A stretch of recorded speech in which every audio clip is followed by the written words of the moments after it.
வணக்கம் அன்பர்களே. ஓம் சரவணபவ சேனல் வாயிலாக உங்களை சந்திப்பதில் மிக்க மகிழ்ச்சி. இன்றைய பதிவு ஆனி மாதத்திற்குரிய பொதுவான பலன்கள்.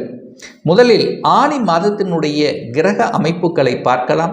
அதன்படி மேசமனையில் செவ்வாய் பகவான் ஆட்சி பலம் பெற்று வலிமையாக இந்த மாதத்தில் இருக்க போகுது.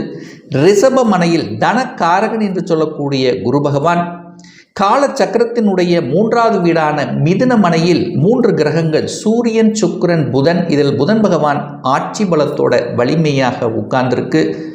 இந்த ஆனி மாதம் 23 அதாவது ஜூலை மாதம் 7ஆம் தேதி என்று சுக்கிர பகவானுடைய பெயர்ச்சியானது மிதுனத்திலிருந்து கடகமனைக்கும், அதே போல ஆனி மாதம் 15ஆம் தேதி அதாவது 29/6/2024 அன்று புதன் பகவானுடைய பெயர்ச்சி. புதன் மிதுனத்திலிருந்து கடகமனைக்கு பெயர்ச்சியாக இருக்கிறது. கன்னிமனையில் கேது பகவானும், கும்பமனையில் சனி பகவான் ஆட்சி பலம் மூல திரிகோணம் பலம் பெற்று அமர்ந்து இந்த மாதம் ஆனி மாதம் 16ஆம் தேதி அதாவது 30/6/2024 அன்று சனி பகவான் வக்ர நிலைக்கு செல்கிறார். மீனமனையில் ராகு பகவான். இந்த கிரக அமைப்புகளை வைத்துக்கொண்டு என்ன மாதிரியான பலன்கள் என்பதை டீட்டெயிலாக இந்த பதிவில் நாம் பார்க்கலாம். அதற்கு முன்னால் நம்முடைய சேனலை நீங்கள் ஃபர்ஸ்ட் டைம் பார்ப்பவர்கள் என்றால் மறக்காம சப்ஸ்கிரைப் பண்ணிக்கிங்க. மேசராசி அன்பர்களே, அஸ்வினி 4 பாதங்கள், பரணி 4 பாதங்கள், கிருத்திகை 1 ஆக இந்த 3 நட்சத்திரங்களையும் 9 நட்சத்திர பாதங்களை உள்ளடக்கிய உங்களுக்கு இந்த ஆனி மாதம் என்ன மாதிரி பலன்கள் என்று பார்க்கும் பொழுது, உங்கள் ராசிநாதன் என்று சொல்லக்கூடிய செவ்வாய் பகவான் ஆட்சி பலத்துடன் வலிமையாக இருக்கார். அப்போ ஸ்தான பலத்துடன் நல்லா இருக்கு. அப்போ ராசி லக்னம் நன்றாக இருந்தாலே அத்தனையும் நன்றாக இருக்கக்கூடிய அமைப்பு தான். ஏன்னா ஸ்தான பலத்தோட செவ்வாய் ஆட்சி பலத்தோடு இருக்கார். ஆனால் என்ன அப்படின்னா சனியினுடைய பார்வை எங்கு பெறுகிறது உங்கள் ராசியின் மீது. அப்போது சனியும் செவ்வாயும் பாவ கிரகங்கள் என்று சொன்னால் அப்போ என்ன நடக்கும்? கொஞ்சம் கோபம், கொஞ்சம் ஆக்ரோஷம் அதிகமாக இருக்கும், பிடிவாத குணம் இருக்கும். எதையும் யோசிக்காமல் செய்துவிட்டு பின்னர் அதை பற்றி நினைத்து வருத்தப்படக்கூடிய தன்மை. அப்போ என்ன, எந்த ஒரு விஷயமாக இருந்தாலும் கொஞ்சம் யோசித்து செயல்படுத்தணும் அப்படிங்கிறது தான் அமைப்பு என்பதை ஞாபகத்தில் வைத்துக் கொள்ளுங்கள். 2ஆம் அதிபதியாக இருக்கக்கூடிய சுக்கிர பகவான் தனக்கு 2ஆம் இடத்தில் அமர்ந்திருக்கார். ஆட்சி வீட்டில் புதனுடைய வீட்டில் இருக்கார். நண்பர்களுடைய வீட்டில் இருப்பது சிறப்பு. 2ஆம் இடத்துல குரு பகவான் இருக்கார். தனக்காரகன் தனஸ்தானத்தில் இருப்பது உங்களுக்கு சிறப்பை ஏற்படுத்தும். அப்போ பொருளாதாரத்தில் ஏற்றத்தை கொடுக்கும். குடும்பத்துக்கு தேவையான செலவுகளை செய்து மகிழ்ச்சி தரக்கூடிய தன்மை, குடும்பத்தில் சுப காரியங்கள் ஈடுபடக்கூடிய தன்மை, குழந்தைகளால் மகிழ்ச்சி அடையக்கூடிய தன்மை, குழந்தைகளுக்கு தேவையானவற்றை வாங்கி கொடுத்து அதன் மூலமாக குடும்பம் மகிழ்ச்சி சந்தோஷத்தை பெறக்கூடிய தன்மை. உங்கள் வாக்கு நன்றாக இருக்கும். எதை செய்யணும், எதை எப்படி பேசணும் அப்படிங்கிற தன்மை அதிகமாக இந்த மாதம் இருக்கும். அதாவது தன்னுடைய பேச்சு மூலமாக வருமானத்தை அடையக்கூடிய வாய்ப்புகள், சந்தர்ப்பங்கள் இந்த மாதம் உங்களுக்கு தேடி வரக்கூடிய தன்மைகள். 3ஆம் அதிபதியாக இருக்கக்கூடிய அதாவது முயற்சி ஸ்தானத்தின் அதிபதியாக இருக்கக்கூடிய புதன் பகவான் ஆட்சி பலத்துடன் வலிமையாக உட்கார்ந்திருக்கார். அங்கு கூட யார் இருக்கார்? தனக்காரங்க இருக்கார். பூர்வ புண்ணியஸ்தானத்தின் அதிபதி இருக்கார். அப்போ இந்த 3 கிரகங்கள் இணையும் போது அங்கு நன்மைத்தான் நடக்கும். அப்போ சூரியனும் புதனும் இணைந்து புதன் ஆதித்ய யோகம் இருக்கிறது. அப்போ முயற்சிகள் பலிக்கக்கூடிய தன்மை. எந்தெந்த முயற்சிகள் கடந்த மாதத்தில் எடுத்து தோல்வியுற்று வெற்றி பெறாமல் இருந்தீர்களோ அந்த முயற்சிகள் எடுத்து செஞ்சீங்கன்னா வெற்றி பெறக்கூடிய சந்தர்ப்ப சூழ்நிலைகளை நிச்சயமாக உங்களுக்கு உருவாக்கும். புதன் வலிமையா இருக்கார். புதன்ங்கிறது யாரு? அறிவுக்கு காரகன், புத்திசாலித்தனத்துக்கு காரகன் அல்லவா? அப்போ ஒரு நல்ல பிரசன்டேஷன் ஸ்கில் அதிகமாக இருக்கும். சுக்கிரன் 3ல் இருக்கார்.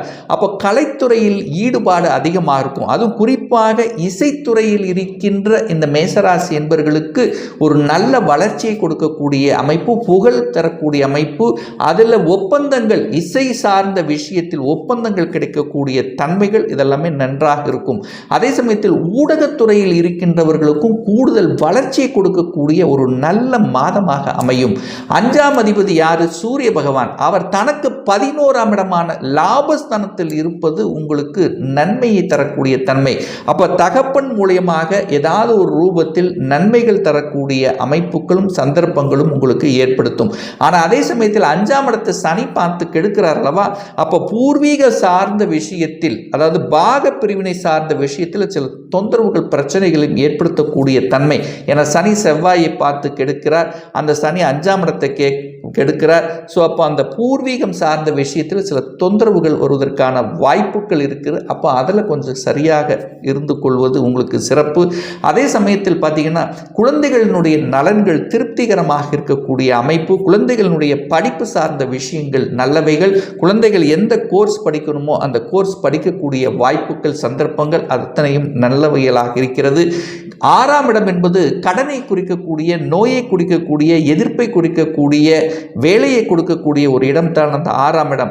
அந்த 6ஆம் அதிபதியாக இருக்கக்கூடிய புதன் தனக்கு 10ஆம் இடத்தில் ஆட்சி பலத்தோட வலிமையா இருக்கார். குருவினுடைய பார்வை பெற்றிருக்கு. அப்போ எதிர்ப்பு பகை எது இருந்தாலும் அதை சமாளிக்கக்கூடிய ஆற்றலை கொடுக்கும். ஏன்னா கேது அங்க இருக்கார் அல்லவா? இருக்கின்ற கிரகத்திலேயே வலிமை வாய்ந்த கிரகம் அப்படின்னா அந்த கேது பகவான். கேது 6ஆம் இடத்தில் இருப்பது சிறப்பு. அது கன்னி வீட்டில் இருப்பது நல்ல ஞானத்தை தரக்கூடிய அமைப்பு. அப்போ புதன், அந்த கன்னி மனை இருக்கக்கூடிய புதன் தனக்கு 10ஆம் இடத்தில் இருக்கும் போது என்ன பண்ணும்? ஐடி செக்டாரில் ஒரு வேலையை கொடுப்பார். ஐடியில் வேலை பார்க்கணும், ஐடிக்கு அப்ளை பண்ணி காத்து கொண்டிருக்கின்ற இந்த மேசராசி என்பவர்களுக்கு ஒரு நல்ல வேலை கிடைக்கக்கூடிய வாய்ப்புகள் சந்தர்ப்பங்கள் இந்த காலகட்டத்தில் இருக்குது. ரிசர்ச் சம்பந்தப்பட்ட விஞ்ஞான துறையில் படிப்பு நல்ல யூஸ் ஆகும். நல்ல ப்ரெசன்டேஷன், ஏன்னா புதன் வலிமையாக இருக்கார் அல்லவா? அப்போ ப்ரெசன்டேஷன் ஸ்கில் உங்களுக்கு கொடுக்கக்கூடிய அமைப்பு. ஆனால் எதிர்ப்பு பகை இருக்கும், அதை சமாளிக்கக்கூடிய ஆற்றலை கொடுக்கும். யார் எதிர்ப்பாளிகள் என்பதை இனம் கண்டு கொண்டு அதற்கு தகுந்த மாதிரி செயலாற்றக்கூடிய தன்மை இந்த மாதம் உங்களுக்கு சிறப்பாக இருக்குது. 7ஆம் அதிபதியாக இருக்கக்கூடிய சுக்கிரன் தனக்கு 9ஆம் இடமான பாக்கியஸ்தானத்தில் உட்கார்ந்திருக்கார். அப்போ 7க்குரியவன் 3ஆம் இடத்தில் இருக்கக்கூடிய மறைவு ஸ்தானத்தில் இருக்காரே, 7க்குரியவன் 3ல் போய் மறைஞ்சிட்டாரே அப்படின்னு நீங்கள் நினைக்கலாம். 3ஆம் இடம் என்பது மறைவு ஸ்தானம் என்றாலும் அது புதன் நண்பனுடைய வீட்டில் இருக்கார். பெரிய பாதிப்பை ஒன்று ஏற்படுத்த போவதில்லை. அந்த 7ஆம் இடத்தில் எந்த ஒரு பாவ கிரகங்களின் தொடர்பு இல்லை. அப்போ திருமணம் சார்ந்த விஷயங்கள் சுமூக நடக்கக்கூடிய தன்மை. குரு 2ல் இருக்கார். குடும்பத்தை அமைத்துக் கொள்ளக்கூடிய தன்மை. கணவன் மனைவிக்குள்ள ஒரு நல்ல அந்யோன்யம் பிறக்கக்கூடிய வாய்ப்புகள். குடும்பத்தில் மன மகிழ்ச்சி, சந்தோஷம். கூட்டுத் தொழில் உருவாக்கக்கூடிய ஒரு சிலருக்கு கூட்டுத் தொழில் அமைவதற்கான வாய்ப்புகள்.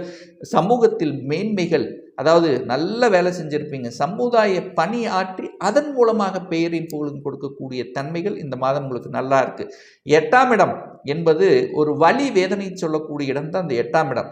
அந்த 8ஆம் இடத்தின் அதிபதி எங்க இருக்கார்? தனக்கு 6ல் போய் மறைஞ்சிருக்கார். 8க்குரியவன் தனக்கு 6ல் போய் மறைஞ்சிருக்கிறது 8ஆம் இடம் வேலை செய்யலன்னு அர்த்தம். அப்போ 8ஆம் இடம் என்பது வலி, வேதனை, துக்கம், துயரத்தில் இருக்கக்கூடியவர்கள் அதிலிருந்து விடுதலை பெறக்கூடிய வாய்ப்புகள் சந்தர்ப்பங்கள் ஏற்படுத்தும். என்ன வலி? ஒரு வழக்கு இருந்தது, ஒரு வழியா இருந்தது, ஒரு பணம் எங்கேயா இடத்துல மாட்டிக்கொண்டு இருக்கு, சிக்கிட்டு இருக்கு, அது திரும்பி வருமானு கேட்டால் திரும்பி வருவதற்கான வாய்ப்புகள். ஏன் வாய்ப்புகள் இருக்கு? குருவினுடைய பார்வையில் படுகிறது. அப்போ 8ஆம் இடத்தை புனிதமாக்குறது. 8ஆம் இடம் என்பது திடீர் அதிர்ஷ்டத்தை கொடுக்கக்கூடிய இடம். சில அதிர்ஷ்ட வாய்ப்புகளும் உங்களுக்கு தேடி வரக்கூடிய தன்மைகள் இந்த காலகட்டம் உங்களுக்கு சிறப்பாக இருக்கு. 9ஆம் அதிபதியாக இருக்கக்கூடிய அந்த குரு பகவான் தனஸ்தானத்தில் இருக்கார். அப்போ வெளிநாட்டின் மூலமாக தன வரவு உங்களுக்கு கிடைக்கக்கூடிய வாய்ப்பு, வெளிநாட்டில் போய் வேலை பார்க்கக்கூடிய வாய்ப்புகள் உங்களுக்கு சந்தர்ப்பங்கள் சிறப்பாக இருக்கு. 10ஆம் இடம் என்பது வேலையை குறிக்கக்கூடிய இடம். அந்த 10ஆம் அதிபதி தனக்கு 11ஆம் இடம், தனக்கு 2ஆம் இடத்துல தான் உட்கார்ந்துருக்கார். அப்போ குருவினுடைய பார்வை 10ஆம் இடத்துல இருக்கு. அப்போ வேலை மாற்றத்திற்கான அறிகுறிகள் தென்படும். ஒரு சிலருக்கு அடிஷ்னல் ரெஸ்பான்சிபிலிட்டி கிடைக்கும், அதாவது வேலைப்பளு இருக்கும், அடிஷ்னல் ரெஸ்பான்சிபிலிட்டி உங்களுக்கு கிடைக்கக்கூடிய வாய்ப்புகள், பெயரையும் புகழையும் தரக்கூடிய வாய்ப்புகள். ஏன்னா கடந்த காலத்தில் நல்லா உழைச்சேன், எனக்கு அங்கீகாரம் கிடைக்கல, என்னுடைய இது மற்றவங்களுக்கு தான் துணை புரிந்தது. ஸோ இந்த மாதிரி ஒரு மாதிரியான தன்மையில் இருந்த மேசராசி என்பவர்களுக்கு திடீர் என்று உங்களுக்கு நல்லவைகள் நடக்கக்கூடிய வாய்ப்புகள் இருக்கிறது.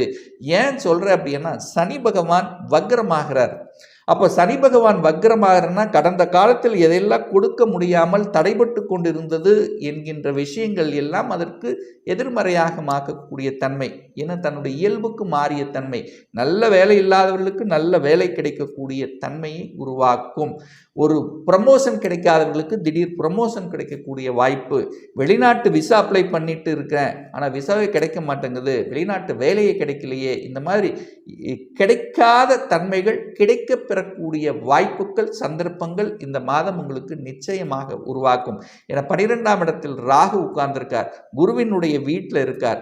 ஸோ ராகு கேதுக்கள் பார்த்தீங்கன்னா 6-12 இருக்கு, சனி நன்றா இருக்கு, குருவும் 2ஆம் இடத்தில் உட்கார்ந்திருக்கார், 3ஆம் அதிபதி வலிமை பெற்றிருக்கு. அப்போ முயற்சிகள், எண்ணங்கள் பலிதமாகக்கூடிய தன்மைகள் அத்தனையும் இந்த காலகட்டம் உங்களுக்கு சிறப்பாக இருக்கு அப்படிங்கிறத ஸ்ட்ராங்காக சொல்லலாம். இப்போ நான் இதுவரைக்கும் சொன்னது கோச்சார ரீதியாக இந்த மாதத்துக்குரிய ஒரு பொதுவான பலன்கள் தான். இந்த ராசி நட்சத்திரத்தில் பார்த்தீங்கன்னா பல லட்சக்கணக்கான பேர் இருப்பீங்க, எல்லாத்துக்கும் ஒரே மாதிரி பலன்னா நிச்சயமாக இல்லை. ஏன்னா ஒவ்வொருத்தருடைய ஜாதக அமைப்புகள் டிஃப்ரெண்ட், ஒவ்வொருத்தருடைய தசாபுத்தி அமைப்புகளும் மாறுபடும். ஒரு துல்லிய பலன் அப்படின்னா உங்க ஜாதக சுய ஜாதகத்தில் கிரகங்கள் எப்படி இருக்கு, என்ன ஆதிபத்தியத்தில் இருக்கு, அந்த கிரகங்கள் எந்த டிகிரியில் இருக்கார், இப்போ நடப்பு தசா புத்தி அந்தரம் சூட்சமம் இவைகளை பார்த்து நீங்கள் கேட்கக்கூடிய எந்த கேள்வியாக இருந்தாலும் துல்லியமான பதிலை நம்மால் கூற முடியும். அதாவது இந்த வருடம் சொந்த தொழில் செய்வதற்கான விதி கொடுப்பினை நம்முடைய ஜாதகத்தில் இருக்கா, அப்படி இருக்கக்கூடிய பட்சத்தில் எப்போ நம்ம சொந்த தொழிலை செய்யலாம், திருமணம் தடைப்பட்டு கொண்டே இருக்கிறது, எப்போதான் நமக்கு திருமணம் நடக்கும், எப்போ நமக்கு ப்ரமோஷன் கிடைக்கும், எப்போ படிப்பதற்கு உண்டான, அதாவது படித்த படிப்புக்கு உண்டான வேலை கிடைக்கும், எப்போ நம்ம வீடு கட்டலாம், எப்போ நம்ம குழந்தை பேரு கிடைக்கும், இது போன்ற கேள்விகளுக்கு துல்லியமான பதிலை நம்மால் கூற முடியும். ஒரு பர்சனல் கன்சல்டேஷன் எடுத்துக்கணும் என்று ஆசைப்படக்கூடிய அன்பர்கள் டிஸ்பிளே தெரியக்கூடிய நம்பருக்கு வாட்ஸ்அப் மூலமாகவோ ஃபோன் கால் மூலமாகவோ தொடர்பு கொண்டு அப்பாயின்மெண்ட் பெற்றுக்கொண்டு கன்சல்டேஷன் எடுத்துக்கலாம். நிச்சயமாக இந்த பதிவு ஏதாவது ஒரு ரூபத்தில் உங்களுக்கு யூஸ்ஃபுல்லாக இருக்கும். நம்ம சேனலை ஃபஸ்ட்டு டைம் நீங்கள் பார்ப்பவர்கள் என்றால் மறக்காமல் சப்ஸ்கிரைப் பண்ணிக்கிங்க. பக்கத்தில் இருக்கின்ற ஆல் பட்டன் நோட்டிஃபிகேஷனை கிளிக் பண்ணும்போது நான் போடக்கூடிய அடுத்தடுத்த பதிவுகள் உங்களுடைய நோட்டிஃபிகேஷனில் வந்து சேரும். இந்த ராசி நட்சத்திர நேயர்கள் அனைவரும் வாழ்க வளர்க வளம் பெறுக என்று எனது வாழ்த்தினை தெரிவித்துக் கொண்டு விடைபெறுகிறேன். நன்றி, வணக்கம், வாழ்த்துக்கள்.